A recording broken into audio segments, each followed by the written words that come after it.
নানা বাড়ি যাওয়ার জন্য রেল স্টেশনে গেলাম। টিকিট কাউন্টারে লাইন দিলাম। ছেলে বলল সে টিকিট কিনবে। কাউন্টারে গিয়ে সে বলল 2টো টিকিট লাগবে কক্সবাজারের। আমি অবাক হলাম, আমরা তো সিলেট যাচ্ছিলাম। টিকিট বাবু জিজ্ঞেস করলেন, কি উপলক্ষে যাচ্ছেন? ছেলে হেসে বলল, হানিমুন। আমার মাথা ঘুরে গেল। টিকিট বাবু বললেন, কনগ্রেচুলেশন। নতুন বিয়ে? ছেলে আমার দিকে তাকিয়ে বলল, জি হ্যাঁ, উনি আমার ওয়াইফ। আমি কিছু বলার আগেই টিকিট বাবু বললেন, ভালো জোড়া লাগছে। কি টিকিট নিয়ে আমরা বেরিয়ে এলাম। আমি রেগে জিজ্ঞেস করলাম, কক্সবাজার কেন? সে হাসতে হাসতে বলল, মা, নানাবাড়ি গিয়ে কি করব? চলো সমুদ্র দেখি। আমি বললাম, হানিমুন বললি কেন? সে আমার হাত ধরে বলল, কারণ আমি চাই এটা সত্যি হোক। প্ল্যাটফর্মে ট্রেনের হুইসেল বাজছিল। মা, আমি তোমাকে ভালোবাসি। তুমি আমার স্ত্রী হয়ে সমুদ্রের পাড়ে আমার সাথে নতুন জীবন শুরু করো। টিকেটের কাগজ আমার হাতে কাঁপছিল। কেউ আমাদের চেনে না সেখানে। আমরা স্বামী স্ত্রী সেজে থাকতে পারি। এই গল্পটি সম্পূর্ণ শুনলে আপনাদের পানি অটোমেটিক বের হয়ে যাবে। যত দ্রুত সম্ভব হাতের কাছে টিস্যু নিয়ে বসে পড়ো। বিছানার চাদর যেন নষ্ট না হয় সেটা সম্পূর্ণ খেয়াল রাখার অনুরোধ জানিয়ে গল্পটি এখন শুরু করব। তার আগে সর্বশেষ অনুরোধ, দয়া করে এমন পানি বের করার গল্প নিয়মিত শুনতে আমাদের চ্যানেলটি সকলেই সাবস্ক্রাইব করুন। ধন্যবাদ। হ্যালো বন্ধুরা, আমার নাম মৌসুমী খান। আমার বয়স 40 বছর। আমার স্বামীর নাম রাজীব খান, বয়স 43 বছর। আমাদের 2 সন্তান, রাফি আর তনবি। রাফি 18 বছর বয়সী, কলেজে পড়ে। তনবি 10 বছর বয়সী, স্কুলে যায়। সেই দিনটা ছিল রোববার। স্বামী রাজীব অফিসের জরুরি কাজে ঢাকা গেছেন 3 দিনের জন্য। ছোট মেয়ে তনবি তার দাদির বাড়ি গেছে বেড়াতে। ঘরে শুধু আমি আর রাফি দুজনে। সকালবেলা চা বানিয়ে রাফিকে ডাকতে তার ঘরে গেলাম। দেখি সে এখনো ঘুমিয়ে আছে। হালকা নাড়া দিয়ে বললাম, রাফি উঠো, চা তৈরি। সে চোখ মেলে তাকিয়ে বলল, মা, আজ রোববার। আর একটু ঘুমাই। আমি বললাম, ঠিক আছে, চা রেখে দিচ্ছি। দুপুরের দিকে রাফি উঠল। আমি খাবার তৈরি করছিলাম রান্নাঘরে। সে এসে আমার কাঁধে হাত রেখে বলল, মা, কি রান্না করছো? আমি বললাম, তোর প্রিয় চিকেন কারি। তার চোখে অদ্ভুত একটা ভাব দেখলাম। সে আমার গালে হালকা চুমু দিয়ে বলল, তুমি খুব ভালো মা। খাওয়ার সময় রাফি বলল, মা, আমি কি তোমার সাথে কথা বলতে পারি? আমি বললাম, অবশ্যই। সে একটু দ্বিধা করে বলল, মা, আমার একটা গার্লফ্রেন্ড আছে। আমি হেসে বললাম, ও, নাম কি তার? রাফি বলল, সীমা। কলেজে পড়ে। খুব সুন্দর। আমি বললাম, একদিন বাড়িতে নিয়ে এসো, আলাপ করব। বিকেলের দিকে আমি ব্যালকনিতে বসে বই পড়ছিলাম। রাফি এসে আমার পাশে বসল। বলল, মা, তুমি কি কখনো অন্য কারো প্রেমে পড়েছ? আমি অবাক হয়ে তাকিয়ে বললাম, মানে? রাফি বলল, মানে বাবার আগে। আমি বললাম, হ্যাঁ, কলেজে একটা ছেলে ভালো লাগত। কিন্তু তোর বাবার সাথে বিয়ের পর সব ভুলে গেছি। রাতের দিকে টিভি দেখার সময় রাফি আমার কাছাকাছি বসে পড়ল। একটা রোমান্টিক সিনেমা চলছিল। সে বলল, মা, প্রেম কি জিনিস? আমি বললাম, যখন কাউকে নিজের জীবনের চেয়েও বেশি ভালোবাসো, সেটাই প্রেম। রাফি বলল, তাহলে আমি তোমাকে প্রেম করি। আমি হেসে বললাম, সেটা ভিন্ন ধরনের ভালোবাসা বাবা। পরদিন সকালে রাফি স্কুলে যাওয়ার আগে আমাকে জড়িয়ে ধরে বলল, মা, আমি তোমাকে এত ভালোবাসি যে তুমি যদি অন্য কারো হয়ে যাও তাহলে আমি বেঁচে থাকতে পারব না। আমি তার মাথায় হাত বুলিয়ে বললাম, পাগল, আমি তো তোরই মা। সে একটু অদ্ভুতভাবে হেসে বলল, জানি। সেদিন দুপুরে রাফি স্কুল থেকে ফিরে এসে বলল, মা, আমি সীমার সাথে ব্রেকআপ করেছি। আমি চমকে জিজ্ঞেস করলাম, কেন? সে বলল, কারণ আমি বুঝতে পারছি আমি তোমাকে ছাড়া অন্য কাউকে ভালোবাসতে পারি না। আমার বুকের ভিতরটা কেমন জেন করে উঠল।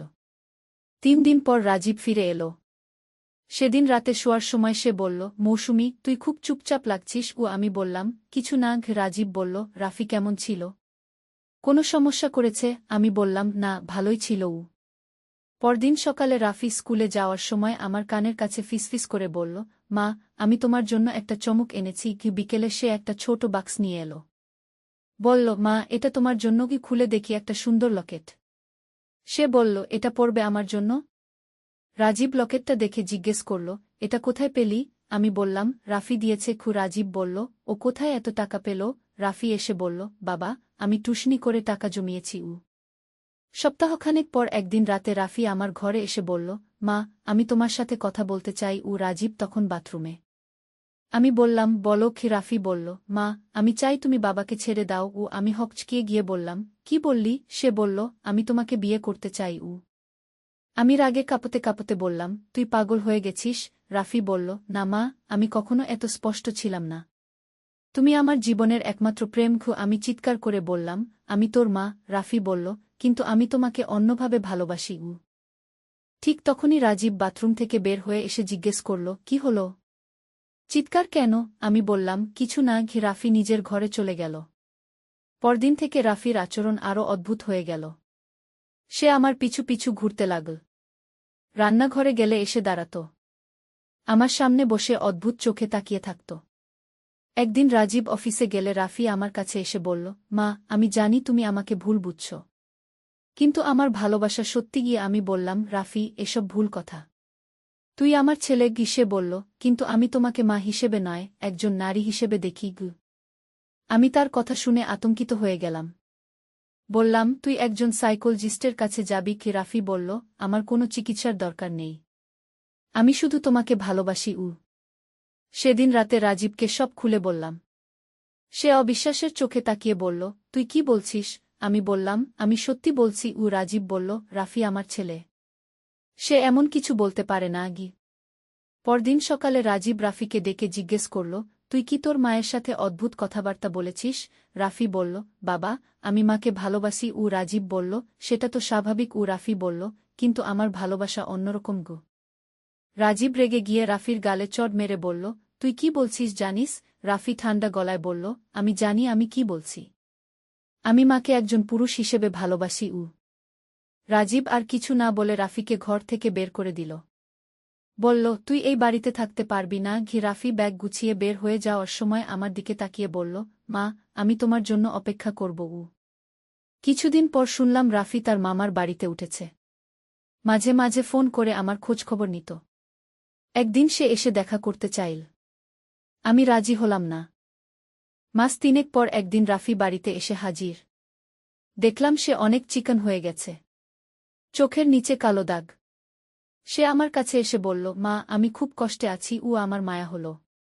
বললাম, কি কষ্ট? সে বলল, তোমার জন্য প্রতিদিন কাঁদি, তুমি ছাড়া আমি বাঁচতে পারি না। আমি তার মাথায় হাত বুলিয়ে বললাম, রাফি, তুই একটা ভালো মেয়ে খুঁজে নে, বিয়ে কর, সংসার কর। রাফি বলল, আমি তো তোমাকেই বিয়ে করতে চাই। আমি বললাম, এটা কখনো সম্ভব নয়। হঠাৎ করে রাফি আমার হাত ধরে বলল, মা, আমরা কোথাও চলে যাই, যেখানে কেউ আমাদের চেনে না, সেখানে আমরা স্বামী স্ত্রী সেজে থাকব। আমি হাত ছাড়িয়ে নিয়ে বললাম, তুই সত্যিই পাগল হয়ে গেছিস। রাফি কেঁদে ফেল। বলল, মা, আমি তোমাকে কতটুকু ভালোবাসি জানো? তোমার জন্য আমি যে কোনো পাপ করতে পারি। আমি ভয় পেয়ে গেলাম তার কথা শুনে। সেদিন রাতে আমি আর রাজীব অনেক কথা বললাম। রাজীব বলল, রাফিকে একজন সাইকিয়াট্রিস্টের কাছে নিয়ে যেতে হবে। আমি বললাম, সে রাজি হবে না। রাজীব বলল, জোর করে হলেও নিয়ে যেতে হবে। পরদিন আমরা রাফিকে ডাক্তারের কাছে নিয়ে গেলাম। ডাক্তার রাফির সাথে একা কথা বললেন। পরে আমাদের বললেন, এটা একটা জটিল মানসিক সমস্যা, চিকিৎসা করতে হবে। রাফি চিকিৎসা নিতে রাজি হল না। সে বলল, আমার কোনো সমস্যা নেই, আমি শুধু মাকে ভালোবাসি। ডাক্তার বললেন, এই ধরনের ভালোবাসা স্বাভাবিক নয়। মাস 6 চিকিৎসার পর রাফি কিছুটা সুস্থ হল, কিন্তু পুরোপুরি সুস্থ হতে আরও সময় লাগবে। ডাক্তার বললেন, তাকে বাড়িতে রাখা নিরাপদ নয়। আমরা রাফিকে একটা হোস্টেলে ভর্তি করিয়ে দিলাম। সেখানে থেকে সে পড়াশোনা করবে আর চিকিৎসা নিবে। বিদায়ের সময় সে আমার দিকে তাকিয়ে বলল, মা, একদিন আমি সুস্থ হয়ে তোমার কাছে ফিরে আসব। এখন 2 বছর হয়ে গেছে। রাফি অনেক ভালো আছে। সে এখন স্বাভাবিক জীবনযাত্রায় ফিরে এসেছে। এমনকি একটা মেয়ের সাথে তার বন্ধুত্ব হয়েছে। মাঝে মাঝে বাড়িতে আসে, কিন্তু এখন সব স্বাভাবিক। আমি বুঝতে পেরেছিলাম যে রাফির সমস্যাটা ছিল অস্থায়ী। বয়ঃসন্ধিকালে অনেক ছেলেমেয়েরই এমন বিভ্রান্তি হয়, কিন্তু সঠিক চিকিৎসা আর ভালোবাসা দিয়ে সব সমস্যার সমাধান হয়। কিন্তু এই গল্পের আরও অনেক রহস্য আছে যা আমি এখনো বলিনি। রাফির সুস্থ হওয়ার পেছনে একটা বিশেষ ঘটনা আছে। হোস্টেলে থাকার 3য় মাসে রাফি একদিন আমাকে ফোন করে বলল, মা, আমি একটা অদ্ভুত স্বপ্ন দেখেছি। আমি জিজ্ঞেস করলাম, কি স্বপ্ন? সে বলল, দেখলাম একটা সাদা কাপড় পরা মহিলা আমার কাছে এসে বললেন, তুমি ভুল পথে আছো। তারপর আমার মাথায় হাত দিলেন। সাথে সাথে আমার মনের সব অন্ধকার দূর হয়ে গেল। আমি প্রথমে ভাবলাম এটা তার মানসিক অসুস্থতার কারণে।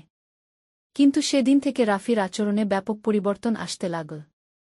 সে নিয়মিত নামাজ পড়তে শুরু করল, যা আগে কখনো করত না। 1 মাস পর রাফি বাড়িতে এসে আমাকে বলল, মা, আমি বুঝতে পেরেছি আমার সমস্যাটা কি ছিল। ও আমি জিজ্ঞেস করলাম, কি? সে বলল, আমার মনে শয়তানের প্রভাব ছিল। আমি একজন আল্লাহভীরু মানুষ হতে চাই। রাজীব প্রথমে বিশ্বাস করেনি। বলল, এসব কুসংস্কার। কিন্তু রাফির পরিবর্তন দেখে সবাই অবাক হয়ে গেল।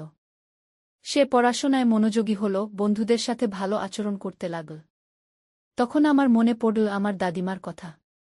তিনি সবসময় বলতেন, মানুষের মনে অশুভ শক্তি প্রবেশ করলে সে অস্বাভাবিক আচরণ করে। কি আমি কখনো বিশ্বাস করতাম না। কিন্তু রাফির ক্ষেত্রে দেখলাম এটা সত্যি। হোস্টেলে থাকার 6ষ্ঠ মাসে রাফি আমাকে বলল তার একটা বন্ধু আছে, নাম সাইফ। সাইফ নাকি খুব ধার্মিক। সে রাফিকে ইসলামিক বই পড়তে দিয়েছে। রাফি বলল, মা, এই বইগুলো পড়ে আমার মন পরিষ্কার হয়ে গেছে। আমি কৌতূহলী হয়ে জিজ্ঞেস করলাম, কি ধরনের বই? রাফি বলল, তোবার গুরুত্ব, পাপ থেকে মুক্তির উপায়, এসব নিয়ে। কি আমি বুঝলাম রাফি সত্যিকারের পরিবর্তনের পথে। সাইফের সাথে একদিন আমার আলাপ হল। চমৎকার ছেলে, খুবই ভদ্র। সে বলল, আন্টি, রাফি ভাই এখন অনেক ভালো। উনি নিয়মিত ইবাদত করেন, 5 ওয়াক্ত নামাজ পড়েন। আমি খুশি হলাম। 8ম মাসে রাফি বাড়িতে এসে আমাকে বলল, মা, আমি তোমার কাছে ক্ষমা চাই। আমি যা করেছি, যা বলেছি, সব ভুল ছিল। তার চোখে অশ্রু। আমি তাকে বুকে টেনে নিলাম। রাফি বলল, মা, আমি এখন বুঝি একজন মা কতটা পবিত্র। আমি তোমার সম্মান নষ্ট করেছি। আমি বললাম, তুই এখন ভালো হয়ে গেছিস। এটাই যথেষ্ট। 9ম মাসে রাফি একটা মেয়ের কথা বলল। নাম রিনা। হোস্টেলের কাছের একটা কলেজে পড়ে। রাফি বলল, মা, ও খুব ভালো মেয়ে। পর্দা করে, নামাজ পড়ে। আমি খুশি হলাম। রিনার সাথে আমার পরিচয় হল। সত্যিই ভালো মেয়ে। তার পরিবারও ধার্মিক। আমি রাজীবকে বললাম, রাফির বিয়ের কথা ভাবা যায়? রাজীব বলল, এত তাড়াতাড়ি?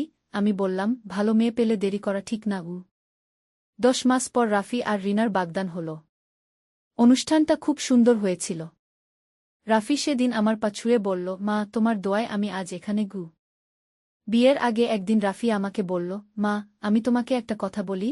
আমি বললাম, বলো। সে বলল, আমি স্বপ্নে সেই সাদা কাপড়ের মহিলাকে আবার দেখেছি।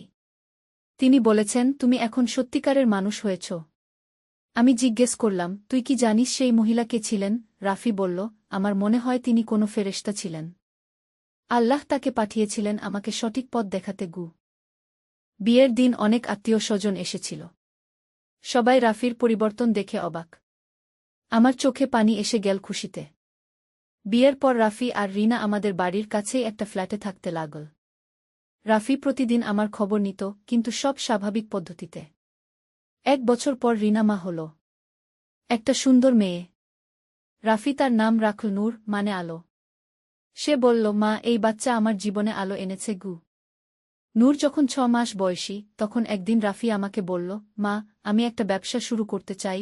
আমি জিজ্ঞেস করলাম, কি ব্যবসা? সে বলল, ইসলামিক বই আর তসবিটুপির দোকান। রাজীব প্রথমে একটু চিন্তা করল। পরে বলল, ভালো আইডিয়া। আমি সাহায্য করব। রাফির দোকান খুব ভালো চলতে লাগল। 2 বছর পর রিনা আবার মা হল। এবার একটা ছেলে। রাফি তার নাম রাখল হিদায়ত, মানে সঠিক পথ। সে বলল, মা, আল্লাহ আমাকে হিদায়ত দিয়েছেন, তাই আমার ছেলের নাম হিদায়ত। এখন রাফির বয়স 22 বছর। সে একজন সফল ব্যবসায়ী। তার দোকানে অনেক গ্রাহক আসে। সবাই তার সততার জন্য প্রশংসা করে। মাঝে মাঝে রাফি আমাকে বলে, মা, আমার অতীতটা ভুলে যেতে পারি না। কিন্তু আমি কৃতজ্ঞ যে আল্লাহ আমাকে সঠিক পথ দেখিয়েছেন। আমি তাকে বলি, অতীত নিয়ে দুঃখ করার দরকার নেই। তুই এখন ভালো আছিস, এটাই গুরুত্বপূর্ণ। রাফির ছোট বোন তনবি এখন 14 বছর বয়সী। সে তার ভাইয়ের পরিবর্তন দেখে গর্বিত। একদিন আমাকে বলল, মা, রাফি ভাই এখন খুব ভালো। আমি তাকে নিয়ে গর্বিত। গত মাসে রাফির দোকানে একটা অনুষ্ঠান হয়েছিল। স্থানীয় মসজিদের ইমাম সাহেব এসেছিলেন। তিনি রাফির প্রশংসা করে বললেন, রাফি একজন আদর্শ যুবক। সবার উচিত তার মতো হওয়া। সেদিন রাফি আমার কানে কানে বলল, মা, আমি জানি তুমি আমার জন্য কত কষ্ট পেয়েছিলে। আমি প্রতিদিন তোমার জন্য দোয়া করি গু। আমি বললাম, তুই ভালো থাক। এটাই আমার সবচেয়ে বড় প্রাপ্তি গু।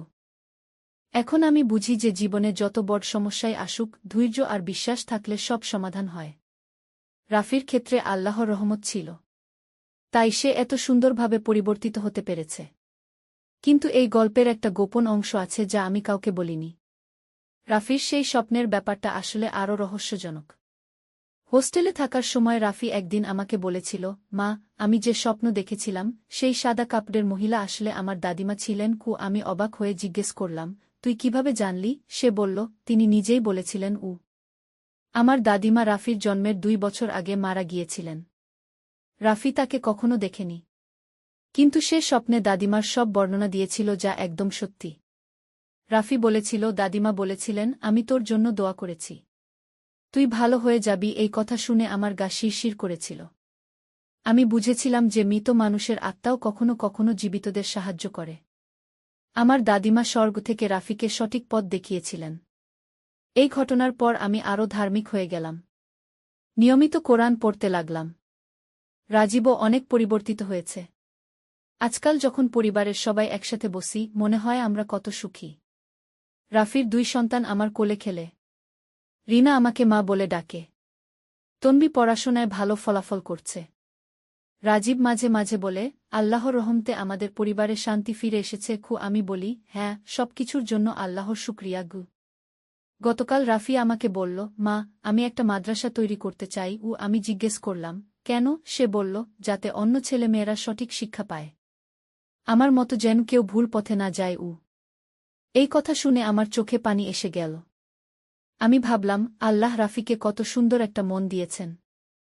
আমি এই গল্প বলার কারণ হচ্ছে সবাইকে জানানো যে জীবনে যত বড় সমস্যায় আসুক, হতাশ হওয়ার কিছু নেই। আল্লাহর রহমত সবসময় আছে। ধৈর্য ধরে চেষ্টা করলে সব ঠিক হয়ে যায়।